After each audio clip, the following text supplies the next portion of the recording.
And we're back. My name is Rebecca, also known as White Woman Whisperer. Um, and in this capacity, coming in as your professional Black friend, and we're talking about the tenets of white supremacy, or the core beliefs that have driven the people in the systems that we have to succumb to today. And the next tenet we're going to talk about is defensiveness. Defensiveness. Oof. This one, uh, with reason, I'm like a little bit not trepidatious to talk about, but it's natural, right? To a degree. But the way it shows up is it's hard to manage, especially for women, I'll say, right? But overall, the belief or the value of defensiveness is when we really give into the idea that a critique is threatening to us or inappropriate in whatever moment that is. And like, I don't know, bristling? Why would I choose the word? Anyway, but having the hair go up in the back of your neck and seeing the issue arise and having a negative experience around the person who started that uncomfortable moment, whether their critique was correct or not is not of importance. It's more like, well, why would you do this? Oh, I feel bad for this person. They have to defend themselves, right? Defend themselves. No, no, no, no. Right? Now we're assigning that value to the person. What we are critiquing is not them. We are critiquing a decision. We are critiquing something that they have thought of, created, presented to us. That's not who they are. I'm not critiquing that person. But in these urgent systems, right? And in these environments where it's like, well, we need to make decisions and things are really important and urgent, and the person who is confident and in charge, we need to believe that they're in charge for a reason and that they're right. And, they have to believe they're right or for some reason. And energy is put into making sure that no one's feelings are hurt and valuing like homeostasis or that balanced environment where no one's kind of stirring the pot. And those are good spaces because in those situations, because whoever is in charge or whoever is leading the emotions in that room, they are defensive. So you do what you can to manage that. So now that's where your energy is focused, not on whatever you're supposed to be doing. It's on that person and what they're capable of in that moment. But that's, how we experience someone being defensive or, being almost like a victim to defensiveness. But we also, are defensive. And it also comes from this tenet of one right way, which we have not yet discussed, but will, that there's one right way to do something. So if someone comes and kind of questions how or why you've done something, that means you chose the wrong thing according to that person who is speaking. And if you chose the wrong thing, then you're wrong. No, you're not. No, there's just other information. You don't have to defend yourself from critique. You should defend yourself from harmful, unattainable, goals put into your head as the most important thing in your life, right? That don't actually impact you. We should fear that. We should defend ourselves against people who are or intentionally misleading others to their own benefit. Not to people just having additional thoughts to ours that we may not have thought of and challenge our current understanding of something if we zoom out, you know. So personally, how you can kind of ward off defensiveness in yourself is to spot it. to see it, accept it, right? Acceptance is always something we come back to. Accept when you're feeling defensive and go, ooh, I'm feeling defensive. That's going to do a ton. And then once you realize that, you can say to yourself, ooh, what am I defending? What am I defending? Right? You're not defending yourself. What in this instance are you defending? Is it something you've said?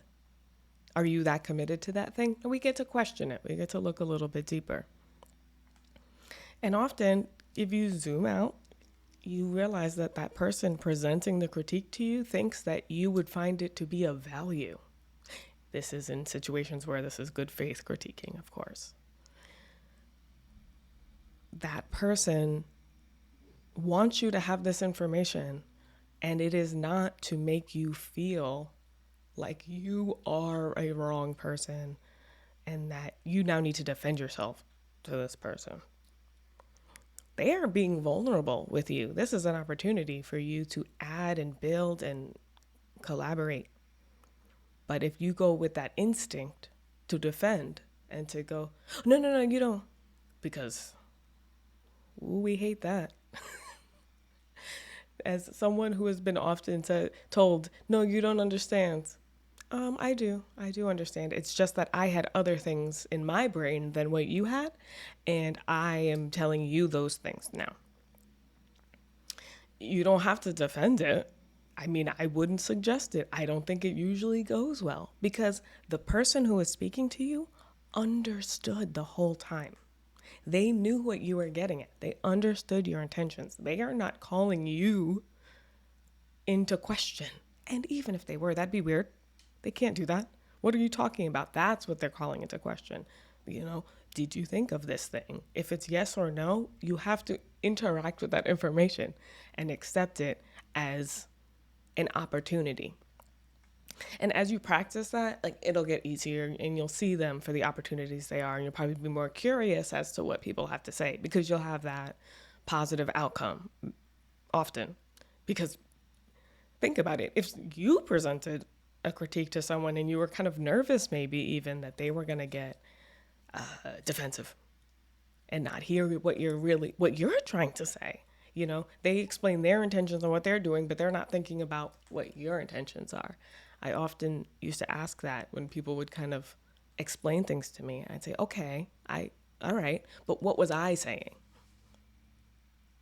And all they heard is like, no. But that's not what I said. I said words. I said things that I thought you could benefit from, as in you didn't know them before. Maybe.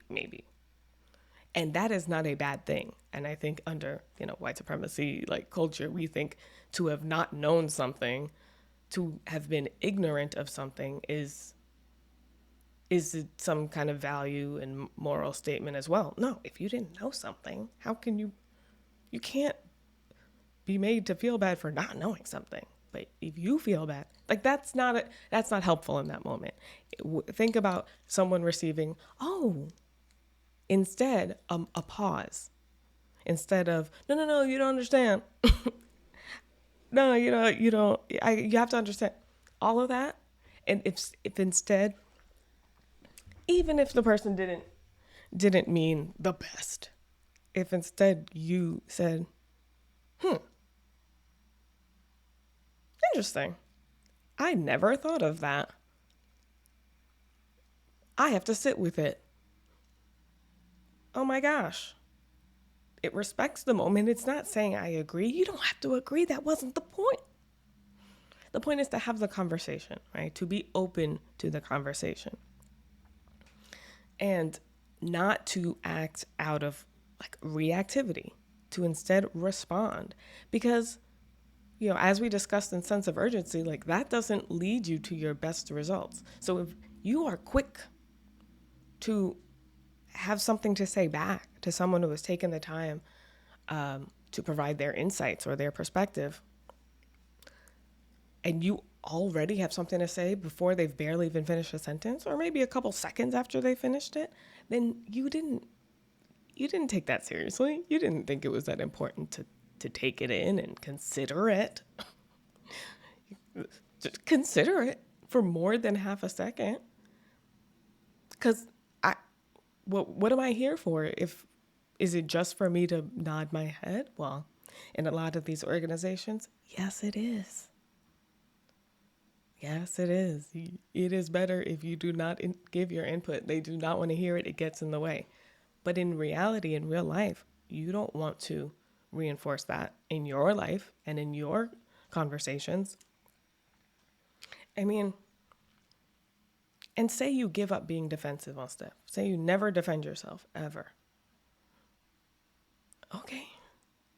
People are allowed to misunderstand you. Okay. Well, also, okay, let's think about this. Worst case scenario, say it's interpersonally and someone's saying, I don't like something you said or whatever. They don't like something you said.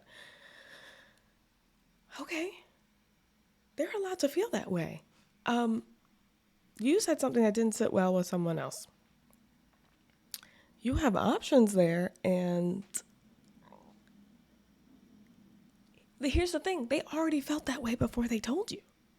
So they weren't asking you to explain yourself unless they wanted you to, they said that, but that's a different scenario.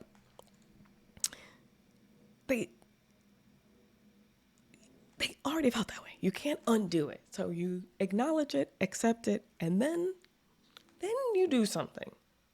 But explaining yourself and defending yourself, it's just a poor use of energy. It insults the person that is talking to you, if in a lot of the best case scenarios. And, because they're giving you an opportunity to listen and grow, and you're like, no, well, listen, you weren't listening. It's like, oh, okay, so you weren't listening. Got it. And so in these moments when you feel yourself being kind of reactive and defensive, I want you to remember some of the core beliefs involved in your defensiveness and why you have the visceral reaction you have because of the value system you have placed, right? You are not your decisions. One, you are not your decisions. So if you make a bad decision and someone says, that was a bad decision, you shouldn't do that, I would not have done that. Okay, they're right, they're right. You aren't a bad person now. You made a choice you made with the information you had at the time. And if there were consequences that you didn't expect, then that's what happened. Now what? It's how you, now what? Are you going to go back and explain yourself and defend yourself for the next however long until everyone agrees with you that you're a good person? Like, that's not, that's going to go on forever. You aren't your decisions. So at least if you kind of release some of that, view it as something separate from yourself. When you bring ideas to the table, you aren't your ideas. Those are just ideas based on your lived experience, and other people are going to have other things to say. Sometimes they'll say it weird.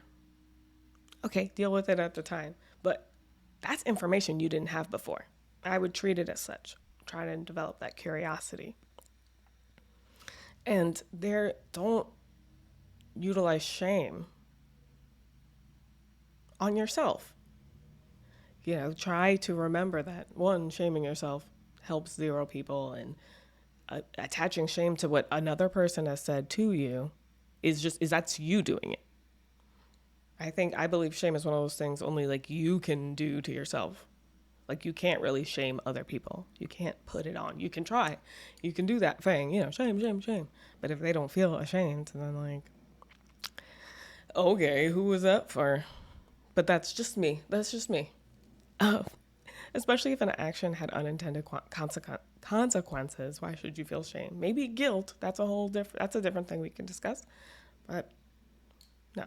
What we remember from perfectionism is that you aren't wrong if you do something you deem wrong, or just with new information, hindsight, all that stuff. That's just what happened. That is what happened. Secondly, you don't have to be right. In fact, how dare you think you're right all the time? That's weird. It's just like a weird place to start with, The feeling of wanting to defend yourself in this climate is natural, especially with a lot of the sensationalized conversations people are having. They are meant to stir up some intense emotions and feed off our often like our intensity addiction. But as we practice zooming out, calming down, deciding against those things and start to equate those feelings with positive outcomes, we'll have to kind of intentionally respond with curiosity. And that's unexpected for people who are saying things to incite a specific defensive reaction, right? Do something different always is a good idea. But you can leave that conversation and that person thinks they are right and you didn't prove your point. You didn't leave there the right one. Okay. What happened? Okay. You know? And like, thirdly, whether you're right or not, people are going to misunderstand you. And they're allowed to misunderstand you because there's a lot of people that are going to be committed to not understanding what you have to say. And they will use that commitment to drain your energy trying to convince them because you know you're right. So you will keep defending a position and just wasting so much time doing that, talking to people who are intentionally misunderstanding you. But maybe it just will take time for some. But waiting for everyone to understand or thinking that if you just say the right things, then they'll get that you are a good person and that decision you made was a good one and the right one because you're a good right person. That's just not, it's not good for us. It's not good for anybody. It's not received well. I don't experience it positively anyway. Let me not project. I don't experience when people are defending themselves, even with these apologies, celebrity apologies. I always come back to that. Like, most of what they're doing is defending themselves. They're acknowledging what happened and saying, I didn't mean bad things. Yeah. That changed nothing. In fact, we're all more mad now, right? Because that isn't the point. So I, for a while, had this whole little pitch going. I was like, we want to start ending defending, refraining from explaining. Now, I usually don't love rhymes, but those are good. I like those. Ending defending, refraining from explaining. Like, so hardcore, we need to do that. For your environments. Now, you can't, this isn't to convince other people that they got to stop being defensive because that's not going to work. You have to see it in yourself, make I statements, recognize it within you, and then hope that, because that's going to have a big effect in the room. These small changes have huge impacts. And then it catches on. And I have a little gift for you. I should have teased the gift in the beginning. I'm not. It doesn't matter. In terms of phraseology, when you feel that energy coming, it's all good and well to give my little rhyming phrase, ending, defending, right? Refraining from explaining. I'm going to give you 2 different little phrases you can use in those moments when someone is triggered that within you. 1, fair enough, period. Fair enough, period. All right, here's another one. Note taken, period. Note taken. It gives you room because a lot of times people want to say like, well, I got to acknowledge it, right? I got to acknowledge what's happening or else they'll think I'm ignoring it, which is another problem in that urgency thing. So it's a compromise. I'm going to feed your urgency need to tell them that you're listening, but fair enough. Whether you agree or not, it respects what they have to say. Gives you a beat, lets you kind of sit and decide whether you want to go forward, do due diligence, think about what they said, maybe just back away because that person was trying to incite you into changing your course of emotional direction for the day. There's no time limit on understanding something. Now, I wrote that down for this, and I don't know if that's necessarily like, but here's the thing, that's why I do this on Patreon. Because I know you're not going to come and be like, well, technically. But I really like the idea, right? Like, there is no time limit on understanding. Because also understanding develops. It takes, layers. There are times where I hear something and I understand it, like, yeah, I hear you. But I don't apply it to myself, i.e., the perfectionism thing. Like this is how we give ourselves grace and know that it can take a couple days. If it matters to you, it will take some time. An apology isn't necessary, especially one that is just being used in order to get to the defensive part, to defend themselves. The things people do in the name of defending themselves, and that we just don't even question it. Well, they have to, is interesting.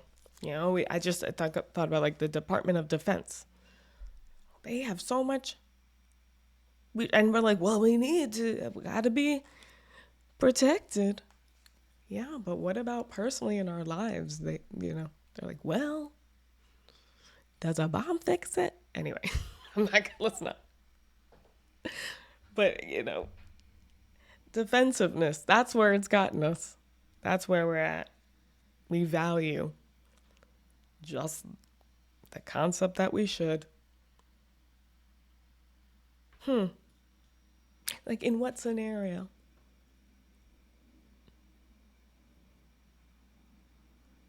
And offense, do we have a department of offense? Has anybody asked that question? Are we all defense, our team? Like, that's not even how sports go. Ooh. Well, that's interesting. It's like, okay, oh my gosh, not in real time, me like understanding it at a deeper level, the value of defensiveness, like in our society, and the value of urgency and all that stuff. Look, what is more clear and not even an analogy than that we have a Department of Defense and no balance, even though that's what we use to, oh man, that's interesting. That was a journey. And that, the either or thinking and the one right way is very America. It says, when they talk about organizational defensiveness, or like how it shows up, people respond to new or challenging ideas with defensiveness, making it very difficult to raise these ideas. We have a whole conservative situation where they say no new ideas. That's literally their whole thing, right? Isn't that conserve, save, don't change, go back, defend what the Constitution.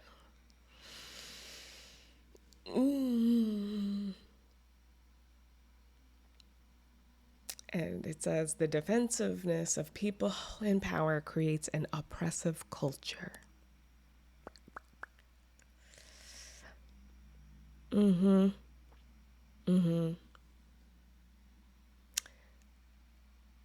organizational structure is set up and much energy spent trying to prevent abuse and protect power as it exists, rather than to facilitate the best out of each person or to clarify who has power and how they are expected to use it. Clarification? Who's that? We do the opposite of that here. We said Department of Defense, the whole thing, all of it. You want to clarify how you're going to use the money? Actually, never. In fact, what's an audit? No, we don't like those. Oh, we got to take it? Oh, failed. Anyway, next year, more money? Well, it's the Department of Defense. I don't know how I didn't click the whole Department of Defense thing until now, but that's what happened. It's criticism of those with power is viewed as threatening and inappropriate. How many times do people be like literally or rude? It's inappropriate. Oh man. Well, at least the consistency is consistencying. And the facts are facting. And at least for the first time things make sense. As much as they're terrible, you know, I get some kind of exhale out of the things clicking and coming into place like this. You know, it's a little frenzied, a little chaotic, organized chaos over here. You know, and I'm a verbal processor, so it's hard for me to just do one of these without having some kind of like, oh, interesting, another thing here as I hear it out loud. So maybe I'll become more professional and like do a dry rehearsal and see what happens before I do these, but who knows? Who knows? Because perfectionism, right? We're not, it's, bring it back, bring it back. Ooh, defensiveness. This one was interesting. I did not expect it to be so literal almost, like name. You know, I guess I felt like I was looking for something a little bit more complex, but you know, that's not really how the answers go, right? I always say that they're simple. Defensiveness, Department of Defense. I mean, there it is. It's right there. So, oh, Fran says it's time to go. So, until until next time.